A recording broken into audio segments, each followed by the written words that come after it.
नाखून खाने वाली बहू। सुशीला जी बड़ी उदास होकर घर के बाहर बैठी हुई थी। तभी उनकी पड़ोसन कांता वहां पर आ गई। अरे क्या बात है सुशीला बहन, आज इतनी उदास क्यों हो? अरे क्या बताऊं कांता बहन, जब से घर में बहू आई है तब से आफत आ गई है। अरे ये आप क्या कह रही हैं? आप तो इतना खुश होकर अपने बेटे की शादी करके बहू घर लेकर आई थी। अब क्या हुआ? बहू ने कोई तमाशा खड़ा कर दिया क्या? नहीं नहीं बहन जी, तमाशा तो कोई खड़ा नहीं किया। फिर क्या बात है? क्या बहू ठीक से काम नहीं करती या फिर आपको उल्टे सीधे जवाब देती है? ऐसी भी कोई बात नहीं, मेरी बहू तो घर के सारे काम खुद अकेले ही निपटा देती है और मुझसे तो बड़े प्यार से बात करती है। अरे बहन जी, जब आपकी बहू सारे काम इतने अच्छे से करती है, आपसे झगड़ा नहीं करती, फिर आप परेशान क्यों हैं? अब क्या बताऊं, मेरी बहू को नाखून चबाने की आदत है। जब देखो तब नाखून चबाती रहती है। परेशान हो गई हूँ इस वजह से मैं। अरे तो इसमें आपको क्या परेशानी? चबाती है तो चबाने दो। अरे बहन जी, शर्म आती है। घर पर कोई मेहमान या मिलने वाला आ जाए और वो बार बार हमसे पूछे कि आपकी बहू इस तरह नाखून क्यों खा रही है। अब आप ही बताइए क्या जवाब दें उनको। अरे तो फिर आप अपनी बहू को समझाने की कोशिश कीजिए कि इस तरह की हरकत ना किया करे। क्या करूं? वो कहती है कि उसकी बचपन की आदत है, छुड़ाना बहुत मुश्किल है मम्मी जी। मेरी तो कुछ समझ में नहीं आता। चलिए, मैं आपकी बहू को समझाने की कोशिश करती हूँ। आइए आइए, अंदर आइए, इसी बहाने बहू से भी मिल लीजिए। क्या पता आपकी बात उसकी समझ में आ जाए। सुशीला और कांता दोनों घर के अंदर चले जाते हैं। वहां पर सुशीला की बहू प्रिया घर का कुछ काम कर रही थी। कांता को देखते ही प्रिया उनके पास आ जाती है। नमस्ते आंटी जी, कैसी हैं आप? मैं तो बिल्कुल ठीक हूँ बेटा, खूब खुश रहो, भगवान तुम्हें लंबी उम्र दे। आंटी, मैं आपके लिए चाय नाश्ता लेकर आती हूँ, आप तब तक बैठकर मम्मी जी से बातें करें। अरे बेटा, चाय की क्या जल्दी है, यहाँ आओ, मेरे पास बैठो। सारा दिन काम में लगी रहती हो, कभी हम लोगों के पास बैठकर बातें भी किया करो। जी आंटी जी, मैं आप लोगों के पास बैठ जाती हूँ बस। कुछ ही देर बाद बातें करते करते प्रिया अपने नाखून चबाने लगती है। ये देखकर कांता ने उससे कहा, अरे प्रिया बेटा, ये तुम क्या कर रही हो? इतनी पढ़ी लिखी सुंदर और समझदार लड़की होकर इस तरह नाखून चबाना अच्छा नहीं लगता। सॉरी आंटी जी, वो क्या है ना, मुझे पता ही नहीं चलता कि मैं कब अपने नाखून चबाने लग जाती हूँ। अरे जरा दिखाओ तो तुम्हारे नाखून। ये देखिए। देखा आपने, प्रिया ने अपने नाखून चबा चबा कर पूरी तरह गायब कर दिए हैं। अब कौन समझाए इसे? अरे कोई बात नहीं, लेकिन बेटा तुम्हें इस तरह नाखून नहीं खाने चाहिए। देखो, अगर तुम इस तरह की कोई भी हरकत करोगी ना, तो कोई तुम्हारी अच्छाइयों को नहीं देखेगा, सब तुम्हारा मजाक बनाएंगे। आपकी बात सही है आंटी, लेकिन मैं क्या करूं? मेरा अपनी इस आदत पर बिल्कुल कंट्रोल नहीं है। लेकिन बेटा, मैंने भी तुम्हें कितनी बार कहा है, तुम्हें कोशिश तो करनी चाहिए ना। अच्छा, कोई बात नहीं प्रिया, कल मेरे घर पर छोटी सी पूजा है, मोहल्ले की कुछ औरतें भी वहाँ पर आएंगी। मैं चाहती हूँ तुम भी हमारे घर आओ। जी बिल्कुल, मैं मम्मी जी के साथ आपके घर जरूर आऊंगी। अगले दिन सुशीला जी अपनी बहू प्रिया के साथ कांता के घर पूजा करने के लिए जाती है। प्रिया मोहल्ले की औरतों के साथ बैठी हुई थी।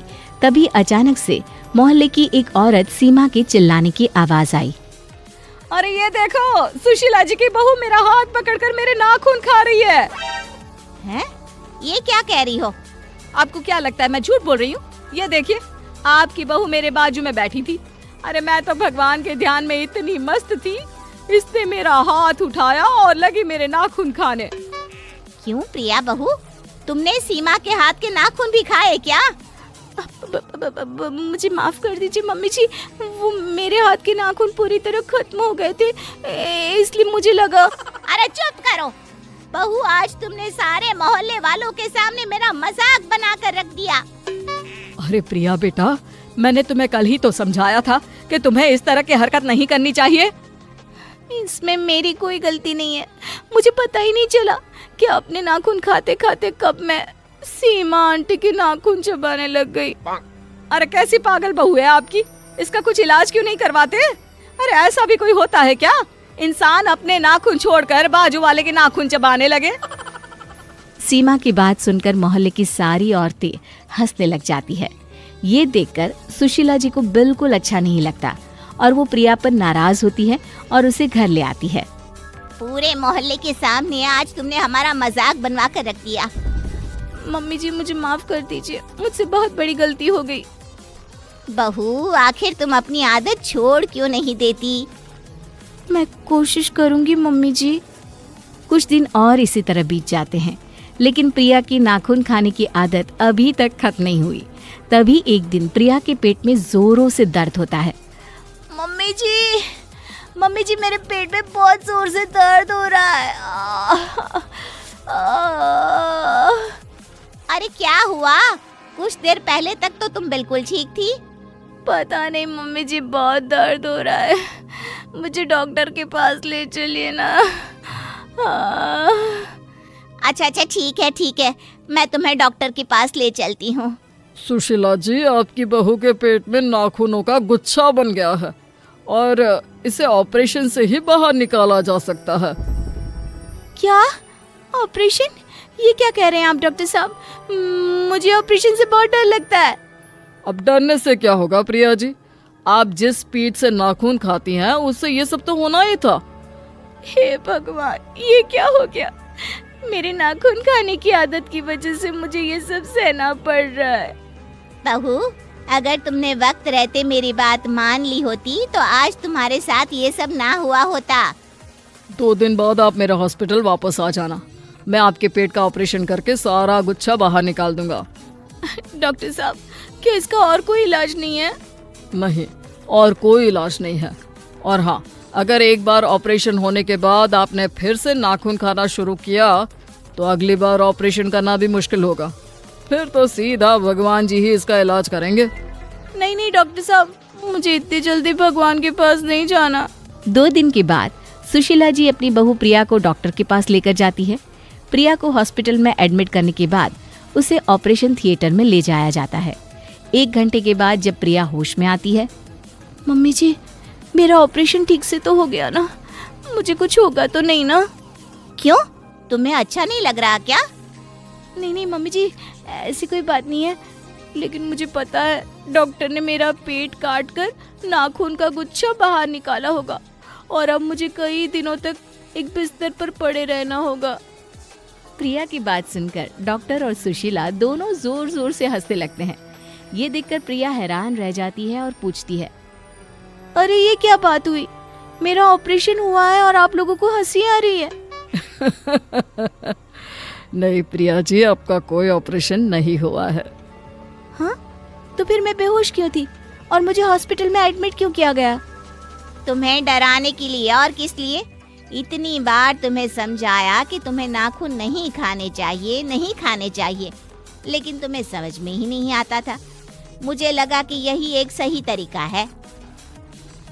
लेकिन उस दिन पे तो डॉक्टर साहब ने कहा था कि मेरे पेट में दर्द नाखूनों की गुच्छी की वजह से है।